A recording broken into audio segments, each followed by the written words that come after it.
let's look ahead to Week 14. Who will be the number one quarterback, Rank?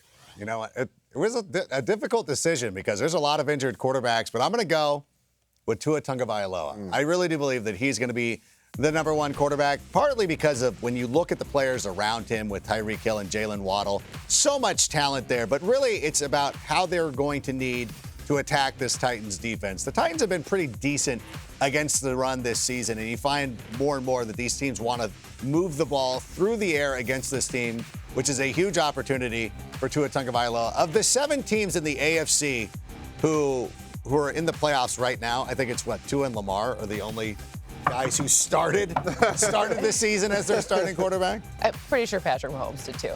Yeah. I can't think of them as a playoff team, though. Even though they're I leading the have division. no idea what you're talking about. But I love to pick this one. I love that I got to the homework document before Adam ranked because I get to pick Jordan Love because he would have done it had I not. He's been a top 7 quarterback in 2 straight games. The Giants have allowed a top 12 quarterback in 2 of the last 3. Dak was the overall QB1 in Week 10. And by the way, because he's missing some pieces of the running back position, it's possible that he just takes it in himself. So it really insulates his upside. And they're just looking great lately. Streets are saying he's the new Aaron Rodgers, you know.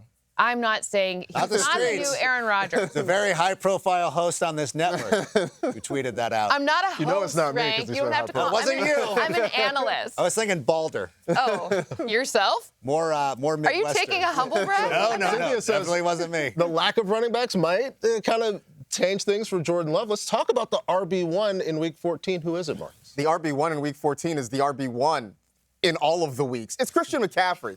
I really thought about when I got to the homework document what sort of mental gymnastics I could do to probably prop up somebody else. But look, man, it's just Christian McCaffrey. I mean, forget that he leads the league in scrimmage touchdowns, second in scrimmage yards behind Tyreek Hill, or that Seattle has allowed the most fantasy points per game to running backs over the last month.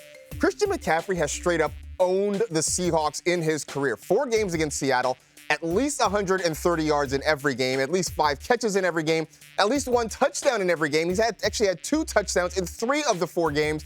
On Thanksgiving, he cooked them like a turkey. 139 scrimmage yards, 5 catches, and 2 touchdowns. I think he does something similar again this week. Well, yesterday, I was trying to think of making a case for one Joe Mixon to be the RB1. But then Joe Mixon went out and he was the RB1 Look who's this chasing week. the points. I'm not chasing the points. I'm joking. They're playing the Colts, a bottom 3 of the league in success rate against the run. They've given up more rushing touchdowns than all but 2 teams in the league, and Joe Mixon never comes off the field. I think Joe Mixon has a great chance to be the RB1. But Cynthia, every week, we try to figure out who the wide receiver one is going to be. And it's difficult. Who is it? Please give us something that nobody's If I've said it once, I've said it 14 times, and I'll say it again here. Tyreek Hill. Oh, wow. Yeah. Nowhere Look at else this. on all of television are you going to get Tyreek Hill. You think that Matt Harmon is putting this in his... No, he is not. He doesn't know. None of them are. Just us. We're the only ones that tell you Tyreek Hill's up. In fact, if I'm going to be honest, I can make a very compelling case for Tyreek Hill to actually be the league's MVP this season in terms of how much value he's driving. I'm not going to tell you about how many points he's going to put up because it already says number 1 and we already know Tyreek Hill. But I will say, if I were an MVP voter, this would be one where I'd be like, ooh, this might be the year where it's not a QB. If you want to be the guy who voted for Allen Iverson over Shaq that one year, I can't even remember the dude's name, but it was so ridiculous. Like, just vote for the quarterback. It's fine. But I'm going to go with DJ Moore. This is who I'm going with. I'm taking a huge leap of faith. You are so mean to me. No. This is so personal. This is a huge leap of faith. Well, this is assuming that Luke Getsy's not going to throw 80 screens, that they're actually going to try to push the ball down the field. But even then, DJ Moore has finished with 20-plus fantasy points in 4 of his last complete games with Justin Fields, 9-plus targets. He is the most targeted player in a offense that will hopefully try to push the ball down the field. This was just mean.